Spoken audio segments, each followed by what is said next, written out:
I met Ingrid Vanderveldt at a software organization monthly meeting. For some reason, I was drawn to these two young people, Ingrid and Lynn, so I went to them and said, "Hi." Then I asked them, "What do you guys do?" Ingrid said, "We're starting an enterprise software company, Dryken Technologies, to help retailers find the customers that desire their merchandise. I'm the CEO, and Lynn is the VP of Sales and Marketing. What do you do?" "I just finished writing my book, Lucky That Way, Seizing the Moment While Creating the Games Millions Play, about the early days of the computer games industry, and I'm beginning to market it."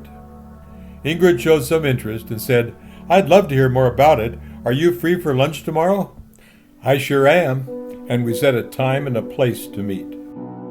The next day at lunch, after we talked about the book, and I had mentioned that I'd been the VP of Product Development for 3 software companies, and that I'd founded and run a successful consumer software company for a decade, Ingrid said, "I really need a VP of Product Development. Why don't you come work for me?"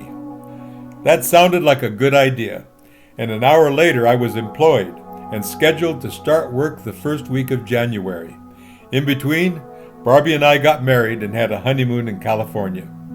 When I started at Dryken, I was on site for no more than a half hour when the director of sales came to me and said, "Brad, our data mining scientists are telling us that we must find an online retailer who will give us their database with all of their financial, merchandising, and customer data.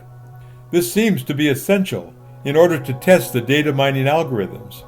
I don't know why we just don't create a fake database, but they insist that they must have a real database. We've been looking for one for the past 7 months, and nobody will trust us with their data. You're the VP of Product Development, so the task of finding a retail database is now yours." To be honest, I had no idea how I would be able to find a retailer willing to give us their entire database, financial, merchandising, and customer data.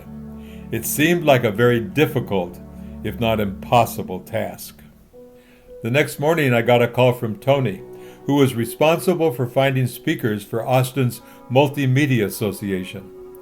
"Brad, it's come to our attention that you just finished writing a book about the early years of the computer games industry. Would you be willing to be a guest speaker at our next meeting?" "Sounds great. When's your next meeting?" "Actually, I'd like to buy you lunch today. We can discuss the particulars there. Are you free?" I was, so we decided to meet at a local Mexican restaurant.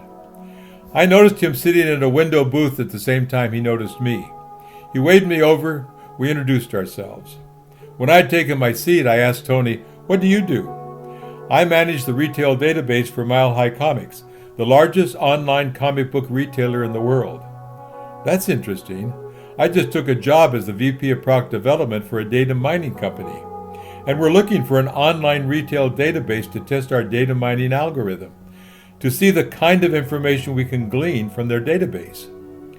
"That's interesting.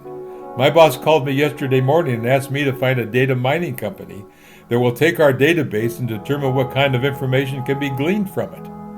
Later that afternoon, I returned to work and handed Ingrid the online database that they had been trying to find for the past 7 months.